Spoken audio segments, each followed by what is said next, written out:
Hello YouTube, it's me Brittany, and today is part 3 of LGBT Pride History You Should Know, just as I promised. Thanks for watching, guys. If you guys have already subscribed, I love you guys so much. If this is your first time, please hit that subscribe button below. I do a lot of LGBT topics as well as a lot of transgender related topics, and it's a very interactive channel. I encourage you to ask questions. I will do my best to answer them either in a video or in the comments. But anyways, you can't do that unless you hit subscribe.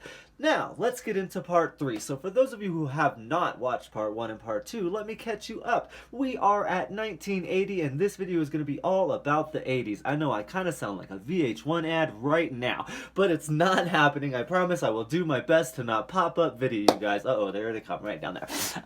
But anyways,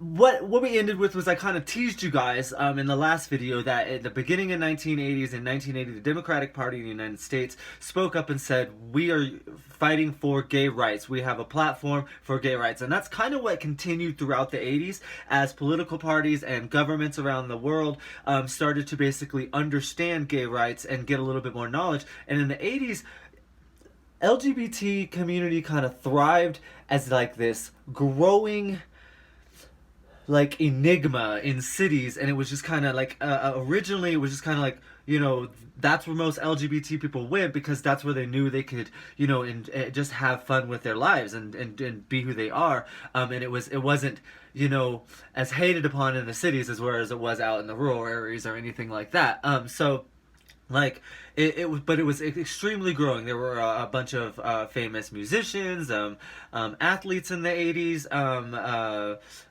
lots of other people, actors and actresses that came out and let people know that they were gay or lesbian. And then in the 90s it gets even better, and I'll let you guys know about that then. But like really the 80s was like the growth of the LGBT movement as far as building a foundation. Now, people are feeling like it's okay to come out. It's not 100%, but people are feeling more safe to come out as opposed to 10 years previously, and so now the community has grown.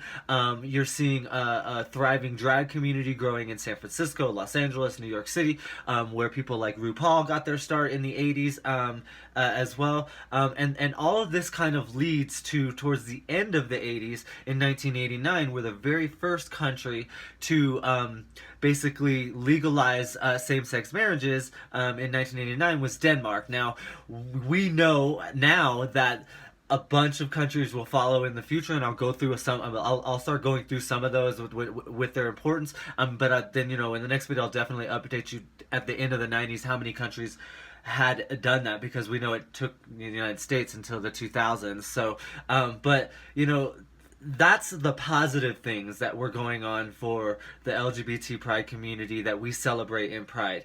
However, one of the reasons we have Pride is to remember certain aspects of our history that maybe not be the best, you know, and one of those things takes place in the 80s, and that is the AIDS epidemic. So if you are unaware of the AIDS epidemic, I'm going to turn my notes over because I'm a cheater. Basically, AIDS, the first case of AIDS was discovered in 1981.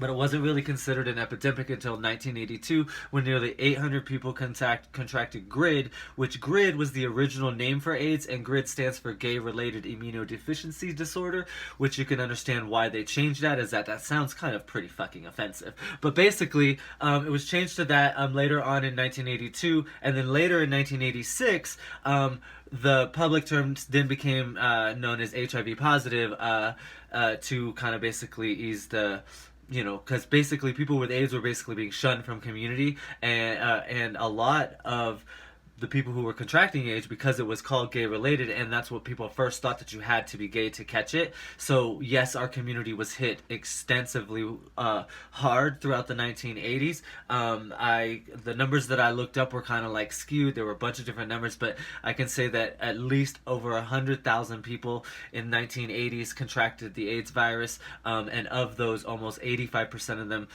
were a part of the LGBT community. So you can just understand how impactful that was for our community in the 1980s.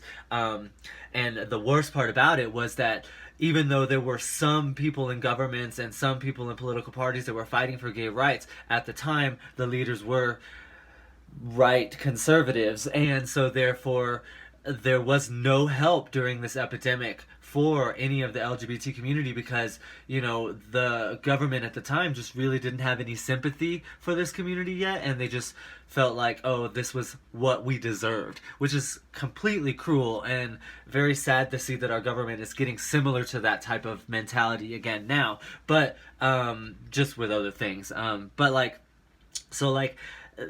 that's basically, you need to understand how important the AIDS crisis is and how impactful it was on the LGBT community during the 1980s, leading us into the 90s, where we started to fight that and get some help from government to fight those things as well. In 1988, another important date that you should know, December 1st is World AIDS Day. It was, the very first one was in 1988, declared by the World Health Organization.